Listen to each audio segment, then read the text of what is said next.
m'appelle Patrick Marty, je suis le directeur de Saia Burgess Controls en France. On est un acteur dans le domaine du contrôle commande et de la régulation pour tout type d'application, tout type de métier. L'utilisateur professionnel peut retirer différents avantages de ces appareils. La première chose, c'est qu'il peut étendre son domaine d'activité au-delà d'une seule application, donc il peut répondre à une demande variée des clients. La deuxième raison pour laquelle ça peut devenir intéressant, c'est qu'il s'agit d'approcher aujourd'hui, pour gérer globalement une énergie, différents métiers autour d'un même bâtiment ou d'une même installation.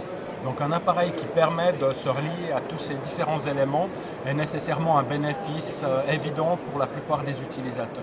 En général, les utilisations, elles démarrent avec quelque chose d'assez classique, dans le sens, par exemple, CVC, et s'étendent au domaine de la régulation terminale ou de la gestion énergétique ou du reporting. C'est des applications qui sont tout à fait classiques dans ce domaine-là.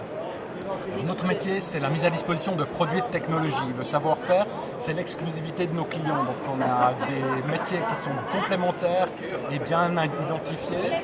Et nos clients, en général, reconnaissent eux-mêmes, au travers des demandes de leurs propres clients, dans quelle direction ils peuvent s'orienter. En travaillant avec nous, ils savent que chaque solution qu'ils proposent ne présente aucune contrainte, aucune limite et leur permet en tout temps, tout au long du cycle de vie des objets que leurs clients leur ont confiés, de prolonger les solutions au-delà de la solution initialement désignée. On est plutôt dans un domaine de mettre en relation les éléments qui sont déterminants dans l'usage et la consommation énergétique des bâtiments.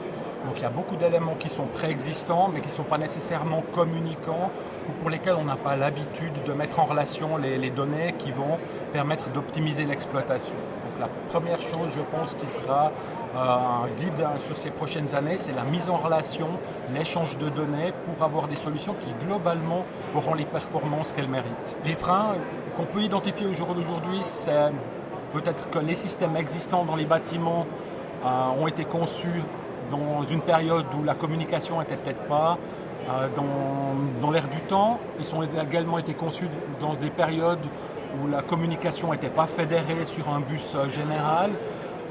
Et c'est probablement ce qui retient une partie du marché à faire un saut dans plus de performance énergétique par l'intégration de ces différents systèmes. La généralisation à tous les types de bâtiments va se faire petit à petit. Maintenant, tout type de bâtiment, si on divise le parc de bâtiments un peu par taille ou par importance des bâtiments, nécessairement ceux qui vont bénéficier en premier de ces développements sont ceux qui sont capables d'accommoder des budgets un peu plus conséquents. Donc on n'est pas dans le domaine résidentiel, individuel, mais on est dans les bâtiments collectifs, industriels, bureaux, et qui eux ont un intérêt déjà aujourd'hui à bien étudier leur consommation énergétique. Il y a de réels bénéfices à en retirer.